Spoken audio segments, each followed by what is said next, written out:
लागू होगा uniform civil code. बड़ी खबर इस वक्त की।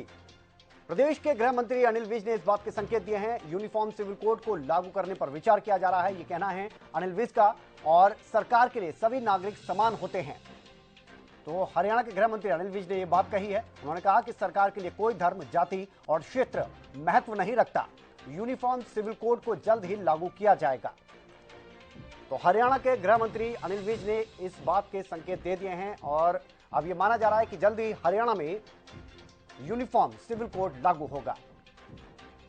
हरियाणा के गृह मंत्री अनिल विज की तरफ से बयान सामने आया है। उन्होंने कहा कि यूनिफॉर्म सिविल कोड यानी यूसीसी को जल्द लागू करने पर विचार किया जा रहा है।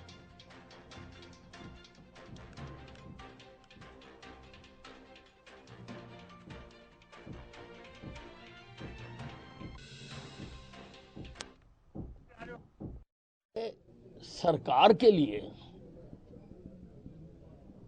सभी समान नागरिक होते हैं। उनके लिए कोई धर्म, जाति, क्षेत्र महत्व नहीं रखता। उसके लिए इसीलिए ये कहा जा रहा कि यूनिफॉर्म सिविल कोड एक ही कानून से जो सारों पर लागू होगा उसकी बनाने की बात की जा रही है। और हरियाणा में भी हम विचार कर रहे हैं, अध्ययन कर रहे हैं, इसका हम जल्दी बनाएंगे।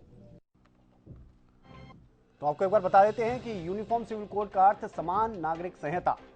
ये जो यूसीसी का हम मतलब बता रहे हैं। यूनिफॉर्म सिविल कोड में देश के सभी नागरिकों के लिए एक समान कानून लागू हो जाएगा। किसी के लिए फिर अलग तौर पर नहीं देखा जाएगा, फिर चाहे वो नागरिक किसी भी धर्म, जाति, समुदाय से संबंधित क्यों ना हो। अगर यूनिफॉर्म सिविल कोड लागू होता है तो फिर ये तब नियम लागू होंगे। शादी, तलाक और जमीन जायदाद के हिस्से में भी एक ही कानून लागू होगा। यानी हर जगह पर आपको एक कानून दिखेगा। धर्म के आधार पर किसी भी नागरिक को विशेष लाभ नहीं दिया जाएगा। समान नागरिक संहिता लागू होने से भारत की महिलाओं की स्थिति में भी सुधार होगा, ये माना जा रहा है। तो हरियाणा में इसे जल्द लागू करने की बात की जा रही है। कुछ समुदाय के पर्सनल लॉ में महिलाओं के अधिकार सीमित होते हैं, तो अब ये लागू होगा तो महिलाओं को थोड़ी सी आज़ादी मिल जाएगी। सिविल कोड लागू होने से महिलाओं को समान अधिकार लेने का लाभ मिलेगा। सभी के लिए एक समान अधिकार होगा। और भारत में अभी सिर्फ गोवा ऐसा है जहां पर कि इसे लागू किया गया है। विदु रावल जी हमारे साथ जुड़ गए हैं, बीजेपी से प्रवक्ता हैं। बहुत स्वागत है सर आपका। और साथ ही वेद प्रकाश विद्रोही जी भी हमारे साथ जुड़ गए हैं। सर आपका भी बहुत स्वागत है कांग्रेस से। विदु रावल जी, किस तरह से देखते हैं, जल्द लागू होने वाला है?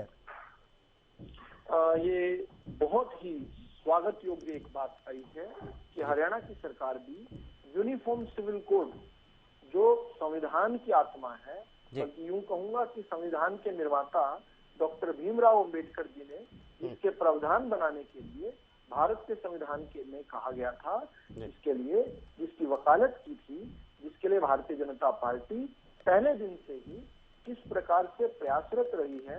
1980 जब भारतीय जनता पार्टी का गठन हुआ था, उस समय के हमारे कोर इश्यूज में से एक इशू यूनिफॉर्म सिविल कोड यानी समान नागरिक संहिता, एक देश एक कानून। असल में धर्मनिरपेक्षता का अर्थ ये है जब धर्मों के आधार पर भेद ना हो। और किस प्रकार से छद्म धर्मनिरपेक्षता रखी गई, जानबूझकर संविधान की मूल आत्मा का नुकसान किया गया और इमरजेंसी के काले साए के नीचे देश के अंदर सेकुलरिज्म शब्द जो है देश के संविधान में ठूसा गया, उसके प्रियम्बल में ठूसा गया। तो उस नाते से मुझे लगता है कि बाबा साहब अम्बेडकर की आत्मा भी होगी तो प्रसन्न हो रही होगी। आर्टिकल 44 ऑफ इंडियन कॉन्स्टिट्यूशन में इसका बकायदा प्रावधान किया गया था। और मुझे लगता है कि धर्मनिरपेक्षता का असली अर्थों में जो आएगी वो भी तभी आएगी जब देश के अंदर एक कानून होगा जो हिंदू, मुस्लिम, सिख, ईसाई, पारसी, पादरी सभी लोगों पर जो है समान रूप से लागू होगा। ठीक, वेद प्रकाश जी आप किस तरह से देखते हैं? देखिए, भाजपा सरकारों में चलन हो गया है कि वोट की राजनीति के लिए, जनता को गुमराह करने के लिए हर राज्य अलग अलग समान सिविल कोड की बात कर रहा है। अगर केंद्र सरकार वास्तव में ईमानदार और गंभीर है और एक सिविल कोड बनाना चाहती है, जरूर बनाए। ये केंद्रीय स्तर का मसला है। आप सभी शादी ब्याह और पारिवारिक संपत्ति में लागू होता है। हमें क्या आपत्ति हो सकती है? केंद्र सरकार हिम्मत करे, बनाए।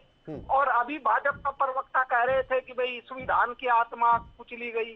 अरे भैया, संविधान की आत्मा कुचली गई, संविधान तो धर्मनिरपेक्ष है, ये ठीक है, धर्मनिरपेक्ष इमरजेंसी के दौरान डाला गया था।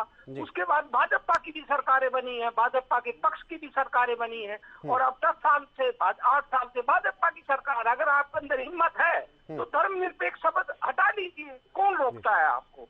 दावे करने से क्या होता है? और जो हिंदू मैरिज एक्ट है, चाहे पर्सनल लॉ है, चाहे पार्शियन एक्ट है, चाहे बुद्धिस्ट के लिए है, चाहे सिखों के लिए है, ये सब संविधान के अंदर है, और ये संविधान निर्माताओं ने इनके अंदर डाला था। तो संविधान की आत्मा किसने मार दी? ये सभी वर्गों ने मांग की थी, उस समय हिंदुओं ने भी मांग की थी कि हमारे लिए बने, दूसरों ने की थी। जैसा हिंदुओं ने कहा था कि हम एक चाहते हैं, हिंदू मैरिज एक्ट एक बन गया। अगर आप केंद्र सरकार को ये महसूस होता है कि सभी नागरिकों के लिए एक यूनाइटेड सिविल कोड होना चाहिए, तो आप केंद्रीय स्तर पर लाओ। ये राज्यों के अंदर नोटंकियां करने का उचित क्या है? नहीं तो आपको कोई आपत्ति नहीं?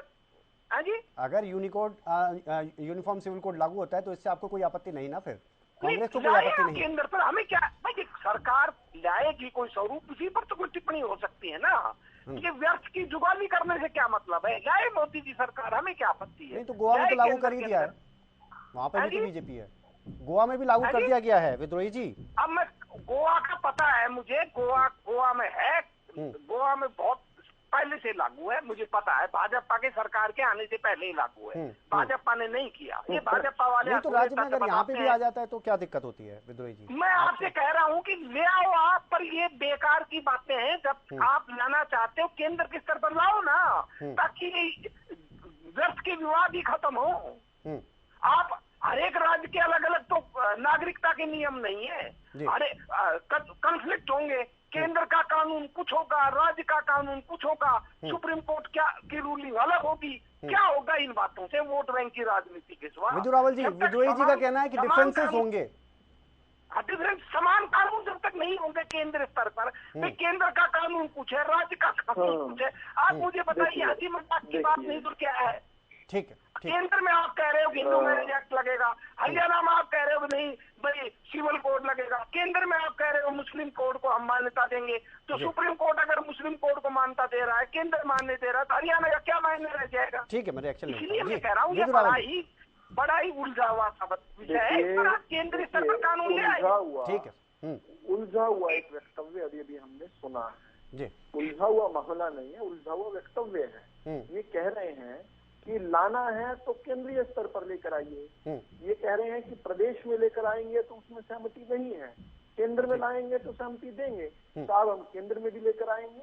आप हमसे पूछते थे, जब हम कहते थे मंदिर वहीं बनाएंगे, आप पूछते थे तारीख बताइए। आज आपको तारीख बता दी है, जनवरी 2024 में आपके वहाँ रामलला के दर्शन जब आप करने जाएंगे तो भव्य मंदिर में जाएंगे। उसी प्रकार से आपकी ये बहानेबाजी जो है, हम स्वागत करते हैं, लेकिन असल मामला लेकिन के बाद से शुरू होता है इनका। जिस प्रकार की बहानेबाजी, खोखली बातें, बिल्कुल जिसमें कोई बात में कोई सब्सटेंस ही नहीं है, प्रदेश में लेकर आ रहे हैं। तो प्रदेशों का समूह ही तो देश है। देश जो है, और राहुल गांधी जी को तो अच्छे से समझा के आइएगा। वो कहते हैं भारत कोई राष्ट्र नहीं है, ये तो राज्यों का समूह है, उनको समझा के आइएगा। राज्यों में जो जनता बैठती है वो देश के लिए चिंतन करती है, देश के लिए सोचती है। तो उसी नाते से यूनिफॉर्म सिविल कोड जब एक के बाद एक प्रदेश, गोवा के अंदर आपने बताया कि पहले से लागू है, मध्य प्रदेश में एक समिति बन चुकी है, उत्तराखंड उसको लागू करने की ओर बड़ी तेजी से बढ़ चुका है। हिमाचल प्रदेश में भी 8 तारीख को जब हमारी सरकार फिर से बन जाएगी तो पहले ही कैबिनेट में हम उसको पास करने वाले हैं। इसी प्रकार से गुजरात के अंदर हम 8 तारीख को जैसे ही हमारी सरकार बन जाएगी, पहली कैबिनेट में हम उसको यूनिफॉर्म सिविल कोड, वो तो सरकार बनेगी। लेकिन सर, मुस्लिम पर्सनल बोर्ड की अगर बात की जाए तो तब से, जब से इसकी सुगबुगाहट शुरू हुई, तभी से इसका विरोध जताया जा रहा है। क्या उनको समझाने की कोशिश आपकी तरफ से की जा रही है, या फिर उनकी तरफ से जो तथ्य दिए जा रहे हैं जिसकी वजह से इसका विरोध किया जा रहा है, क्या उन तक बात पहुंच पाएगी कि इसको लागू करने की क्यों जरूरत है? आप किस मंशा के साथ इसको लागू करवाने की कोशिश कर रहे हैं? देखिए, मुस्लिम वर्ग में एक बड़ा जो समूह है, एक बड़ा वर्ग जो है, वो चाहता है कि देश के अंदर यूनिफाइड लॉज हो, और इस नाते से उन्होंने बार बार अपनी आवाज उठाई है। ये एक छोटा सा समूह जो है, जिसको कांग्रेस पार्टी काटर करती रही है वोट बैंक के नाते, 1870 जब कांग्रेस पार्टी का जन्म भी नहीं हुआ था, उससे पहले जैसे सर सैयद अहमद खान ने कहा था कि किस प्रकार भारत जो है एक देश नहीं है, भारत में अलग अलग देश रहते हैं। और उसके बाद जिन्ना के साथ गांधी जिन्ना टॉक्स 1944 में कांग्रेस ने उस बात पर मोहर लगाकर देश का विभाजन जो रिलीजियस ग्राउंड पर स्वीकार किया। तो ये शुरू से ही राष्ट्रवादी मुसलमानों का उपेक्षा करते रहे हैं और राष्ट्र विरोधी और देश तोड़ो जो इनके साथ साथ जनक रहते हैं। यात्रा तो निकालते हैं भारत जोड़ो की, लेकिन भारत तोड़ो जो तत्व हैं उनको काटर करते हैं, उनका तुष्टीकरण करते हैं, उनका पालन पोषण और उनको पलवित करते हैं ये लोग। और इसी नाते से इनका जो विरोध है ये सारा का सारा उस पर है। एक बहुत बड़ा वर्ग जो मुस्लिम है, मुस्लिमों का एक बहुत बड़ा वर्ग मांग कर रहा है आज कि इस देश में एक ही कानून होना चाहिए जो सब पर लागू हो। इस देश की सबसे ज्यादा पूजनीय पुस्तक इस देश का संविधान है, इस संविधान को सभी लोग मानते हैं। ठीक है, अमित तिवारी हमारे साथ बहुत देर से जुड़े हुए हैं, हमारे वरिष्ठ संवाददाता हैं। अमित, आप किस तरह से देखते हैं इस चीज को लेकर, क्योंकि कहीं ना कहीं जब कोई भी पहल शुरू होती है तो उसके लिए कहीं ना कहीं से विरोध के स्वर भी उठने शुरू हो जाते हैं। फिलहाल हरियाणा में, क्योंकि हरियाणा के गृह मंत्री अनिल विज की अगर बात की जाए, उन्होंने साफ तौर पर कहा है विचार किया जा रहा है, जल्द लागू किया जाएगा। तो अब हरियाणा में जब इसको लागू किया जा रहा है तो फिर जिस तरह की बात की जा रही है कि एक समान कानून होना चाहिए, सबके लिए एक तरह के कानून होने चाहिए, तो आप इसे अगर देखें हरियाणा के परिप्रेक्ष्य में तो किस तरह से देखते हैं?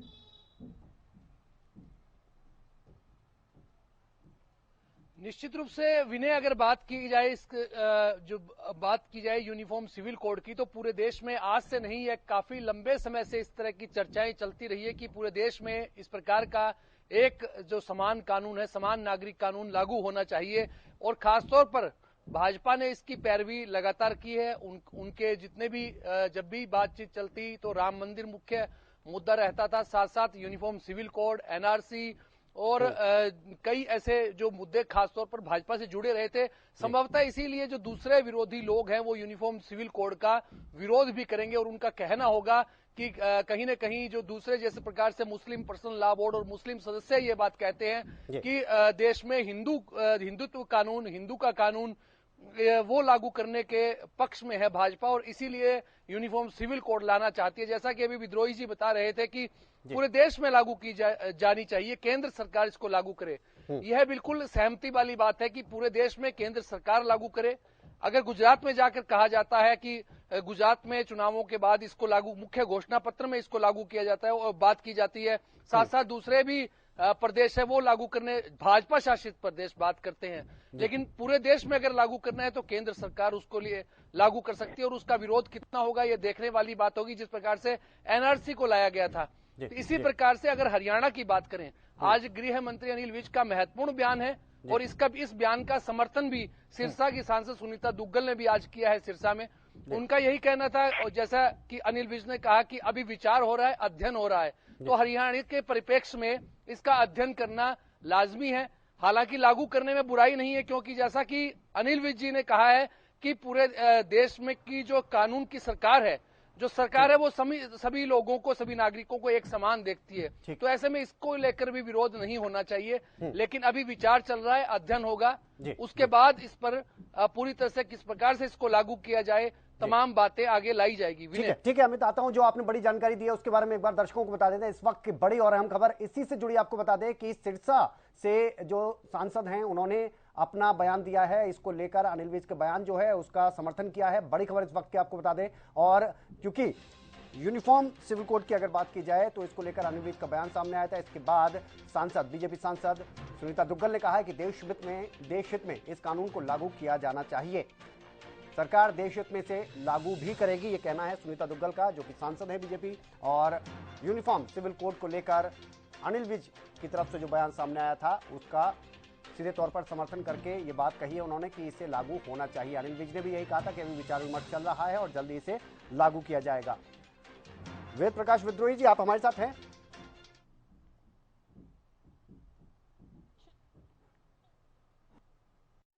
देखिए, ऐसा है कि जो भी कानून ऐसा है कि जिसके अंदर सभी नागरिकों को लाभ मिले और आने वाला जो हमारा भविष्य है, आने वाली जो हमारी जनरेशन है, उनको उसका फायदा मिले, तो ऐसा कानून आना चाहिए। मुझे नहीं लगता कि उसमें कोई दिक्कत है। ये बात कही गई है सुनीता दुग्गल की तरफ से। वेद प्रकाश विद्रोही जी, जो आप बता रहे हैं डिफरेंसेस की जो आप बात कर रहे हैं, उसे आप किस तरह से कह रहे हैं कि अगर केंद्र में लागू होगा तो ज्यादा बेहतर है, राज्य अपने स्तर पर करेंगे? जी, मैं आपसे सीधा सवाल पूछ रहा हूँ जी।